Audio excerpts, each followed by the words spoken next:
Hey guys, how are we doing today? So today we're with James Buckley. So James is an international leader and expert in the field of hypnotherapy. He's also a mind and body transformation and focus on human behavior. So James, thank you very much for taking the time today to join us. So welcome. I'm really excited now to hear you kind of sharing your knowledge, because I know people listening to this is going to get so much out of it. It's going to be incredible. So James, a massive welcome to you. Thank you very much. So James, just share a little bit about your background and what it is you do, and a little bit about the whole hypnotherapy and what that looks like. Sure. Look, I think, long story short, I left home when I was really young. Grew up in an abusive family, so there was lots of drug abuse and domestic violence and unsavory kind of situations. So I left home when I was really young, got caught up with the wrong crowds, did all of the wrong things. I fell in love with a girl who ended up committing suicide, and that became a massive catalyst for me to decide to change my life, which I'm grateful for.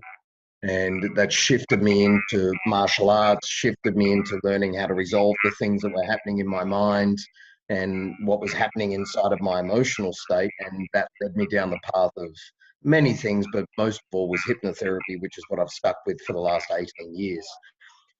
So learned traditional hypnotherapy and how to put people into trance and turn them into chickens and quit smoking, lose weight, improve their performance or whatever it might be. But I moved away from that old model of hypnotherapy, and now my mission and my goal is to teach others how to hypnotize themselves and how to become their own hypnotherapist, so that they're not relying on somebody else.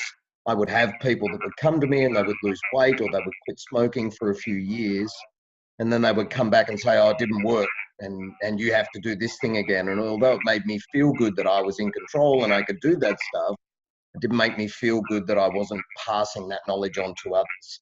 So I'm not a fan of the old model of being somebody that fixes something for people. It's the old adage of you either give a man a fish and he eats for a day, or you teach him how to fish and he eats for the rest of his life.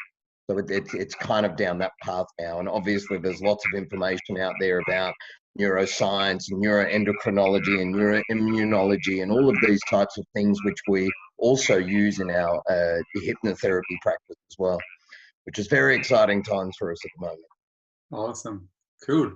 And if it's okay, I'd like to kind of just ask you a few questions about what you were saying at the start, just simply because of the audience here.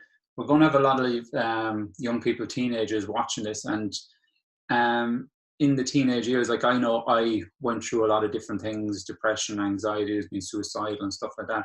So like, what was some of the challenges that you were going through, and how did you manage to overcome them? Sure.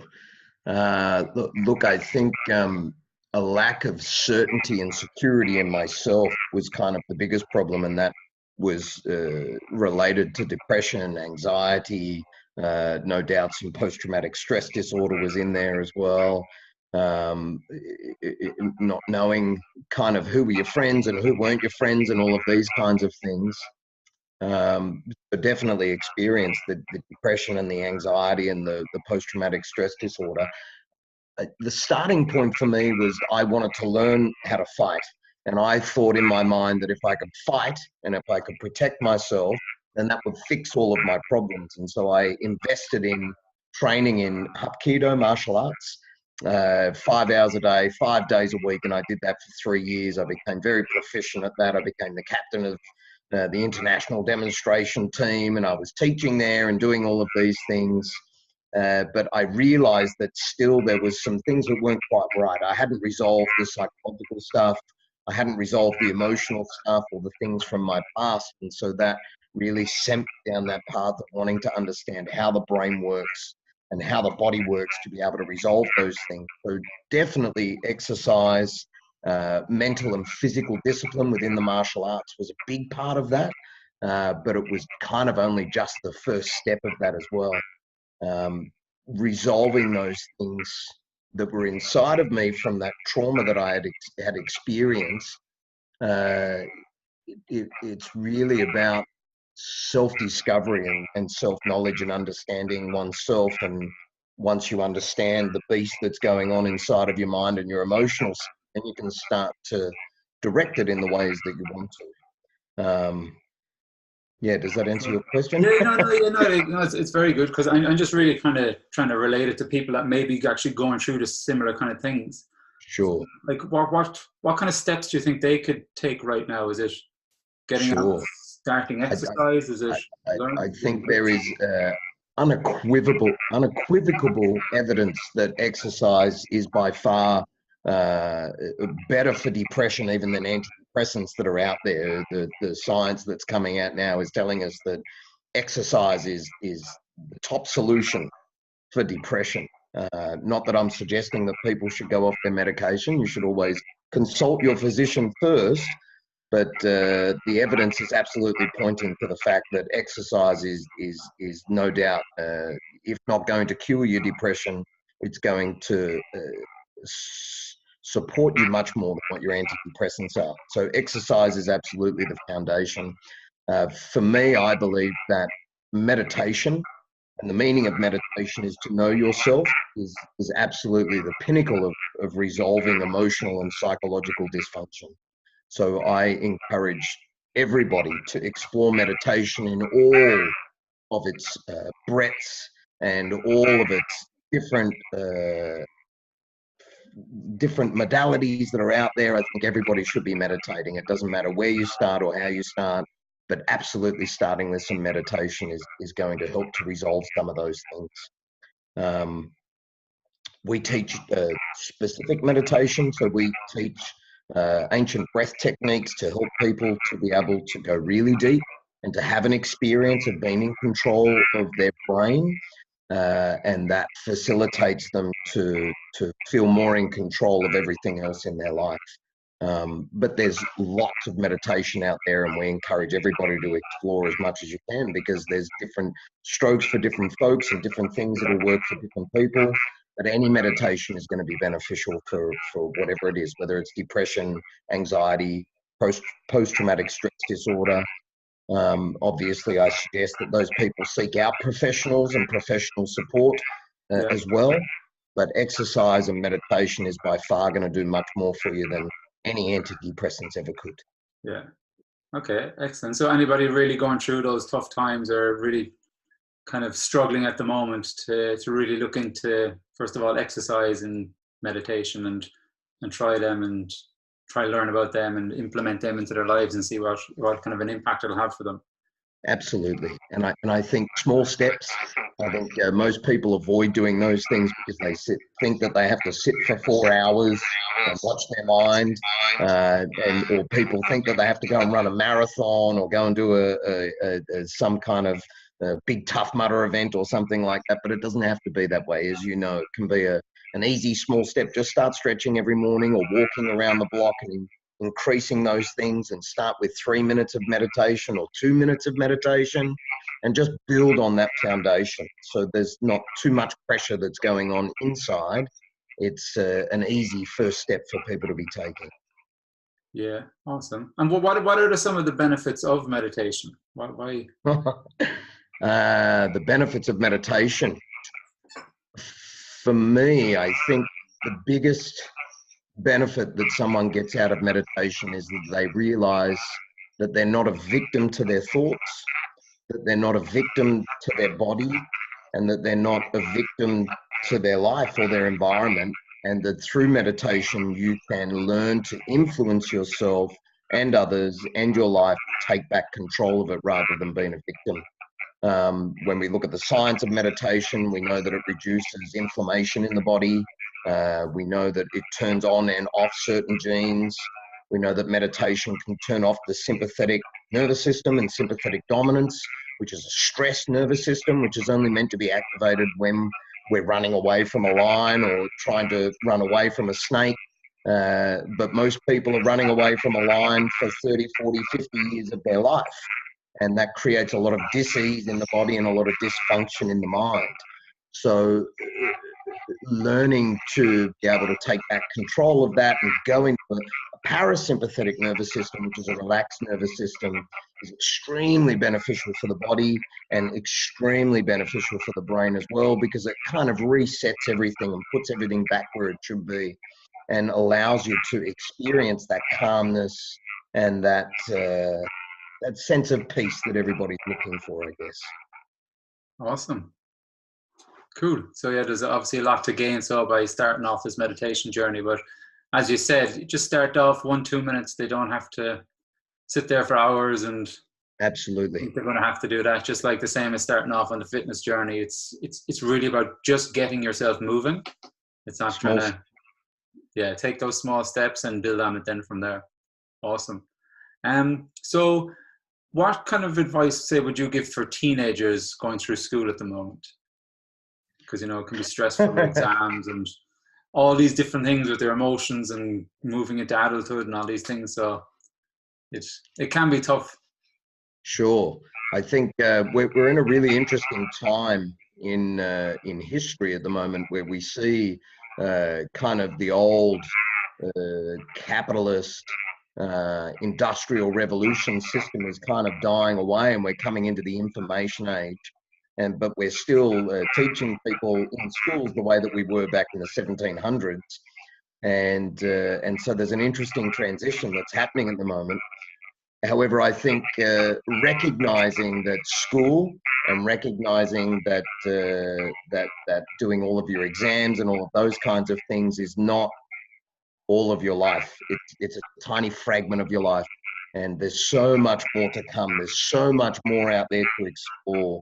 There's so much more out there to learn for people. School is not even scratching the surface. So my suggestion would be is enjoy your time while you're there. Do the best that you can, learn as much as you can, but don't get too caught up in all of the fuss and frivol of everything, because it's not as important as what it's made out to be. And you'll see that in the next 5, 10, 15, 20 years of your life, that it was only a small part. So don't get too worried. Awesome. And what about then for people that are actually coming towards the end of their school years and they're moving out then to try and find work or try and figure out what it is they want to do? What would you say to someone like that? I would say get excited and get ready for a big journey. And again, don't take it too seriously.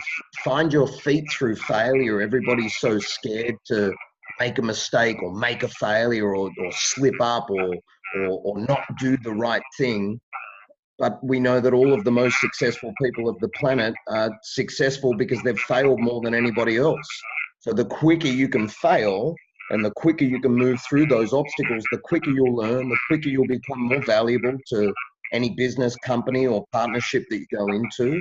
And it should be an exciting process of learning, not a fearful process of trying not to fail. So I would say just get excited about your future and just explore as many things as you can, so that you work out what it is that you really want to do, instead of living your whole life doing something that you thought that you should.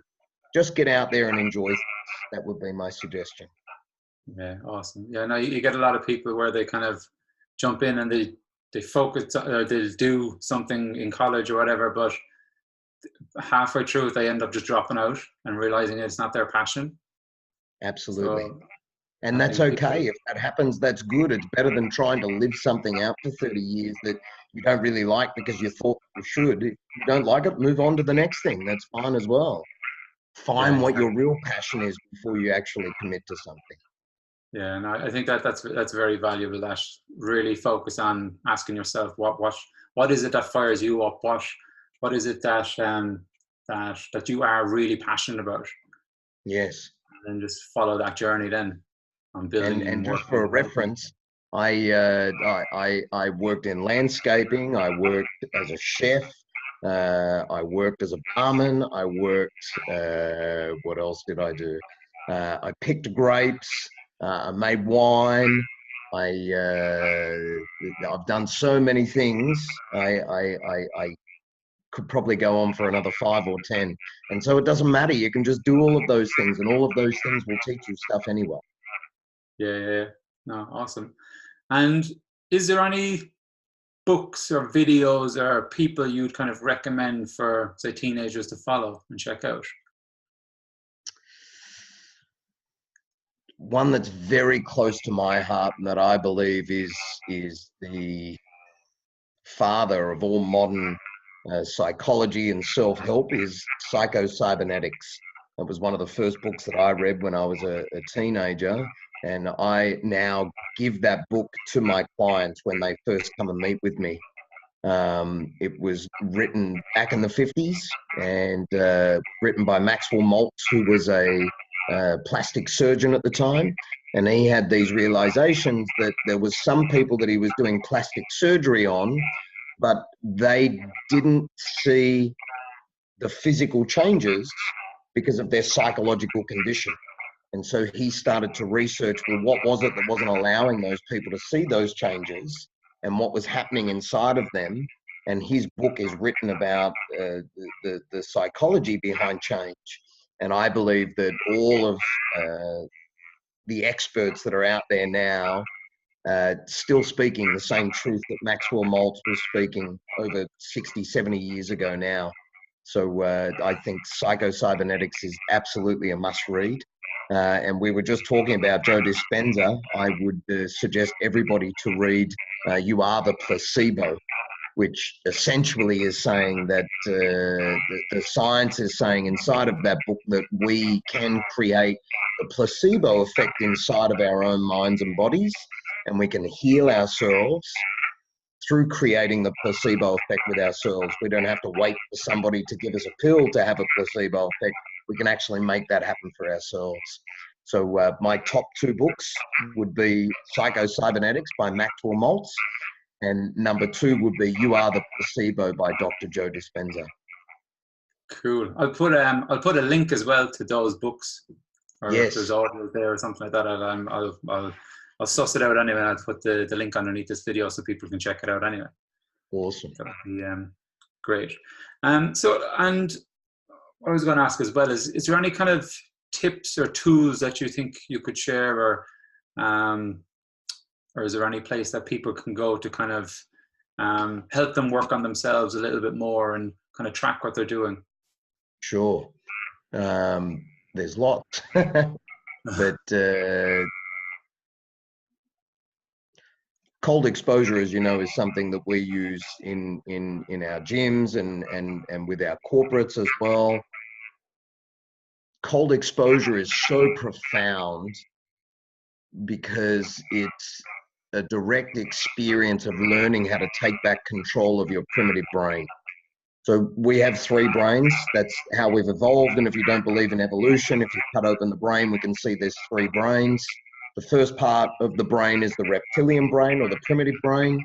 That's responsible for our automatic and autonomic functions, like our digestion, beating our heart, breathing our lungs. Then we have our emotional brain, or our mammalian brain. And then we have the neocortex, which is the wrinkly gray matter that we have on top. Now, when we do cold exposure, we trigger the primitive brain, or the reptilian brain, because its job is to conserve energy, to protect you from danger, and cold is a perceived threat. Now, we know in science that cold is actually really good for your body. So if you roll an ankle or injure a knee, what's the first thing you do? You put ice on it. That's the first thing that we do, so that we can reduce the inflammation. So cold is amazing for your body. Not only does it take the inflammation out, it also trains your vascular system and all of the little primitive muscles around your vascular system. And the only time that those muscles work is when we're exposed to the cold. So it's beneficial with blood flow. It's beneficial with the capillaries in the body, beneficial to take the inflammation out. But even more profound than all of those things is it teaches you how to control the primitive part of your brain. And we do that through the breath work, of course, but through going into the ice, we are forced to confront that part of our brain that wants to run away. It wants to fight, wants to run, it wants to hide. And that's the same part of our brain that wants to eat donuts, it wants to sleep in, it doesn't want to deal with big bad stuff, it just wants to, hide away from everything in life. And so when we confront it in the cold, we learn how to take back control of that part of ourselves that's actually sabotaging every area of our life. So I suggest to everybody that comes into my gym and everybody that comes into my life that they do cold showers daily. as a minimum. Whether you start with a little bit of warm and then finish with cold, or whether you just start cold, doesn't really matter. But 2 minutes is enough time to get the inflammation out of your body and to turn off the primitive brain and turn on that prefrontal cortex, or our executive center, which is where we feel in control, we feel in flow, we feel relaxed and calm, but we feel like we're able to tackle things a little bit better. So I suggest to everybody, 2 minutes of cold showers every day will do wonders for your body, and it will do wonders for your brain as well. Awesome. I didn't know that about the 2 minutes. I used to, because I did cold showers myself for a long time. Yes. And even in Ireland, taking a jump into the ocean, that's always pretty good as well. I can imagine, yes. Kind of like that Tassie water. So no, it's yeah, no, that's incredible. Lots of great tips there, and obviously there's lots of great learnings to come from people kind of checking out those books, checking out the meditation, getting into exercise. It's kind of a continuous learning journey that people will go on. It's not just taking something now and listen to it and that's it. It's really about using this as part of their journey to move forward. So have you any other kind of tips around that you could share for teenagers, whether it's going through difficult times, going through exams, coming out the other end, looking for work, trying to find what their passion is? Have you any other tips or anything that you could share just before we finish up? I think that our attitude determines our experience of life. And so if we go into anything in life, whether it's a relationship or a career or whether it's health, our attitude will determine the longevity and the quality of our experience of those things. It's my belief that any experience we go through or any situation that we're in, we can make a positive experience or we can make it a negative experience. And my suggestion is that you do your best to have a positive attitude, to make things a positive experience as often as you can, and not just for yourself, but for those other people that are in your life. And you'll start to see that more opportunities will come to you. You'll start to see that your relationships are strengthened and more rich because of your attitudes. And you'll see that things are easier because of your attitudes. We know that if somebody exercises just because they have to versus somebody that does it because they want to nurture and nourish their body and they're excited to get moving and be able to do better things and bigger things and lift more and jump more and climb more, we know that those two people are going to have a very different experience of exercise, and they're going to have two very different outcomes of exercise. And so we know in every area, if you have a positive attitude, then there's no doubt that you're going to have a more positive experience, even if you're going through shitty things. So no matter how bad it is, just make it good. That's your job, and you're the one that's responsible for that. Yeah, no, that's absolutely awesome, and very, very true. And it's something I've learned to do myself when being faced with any challenges. Always try and look for the good. Yes. And realizing as well that where I am right now today doesn't have to be the same place I am tomorrow. 100%. And what really controls that is my own mindset and my own beliefs, and I suppose the willing to let go.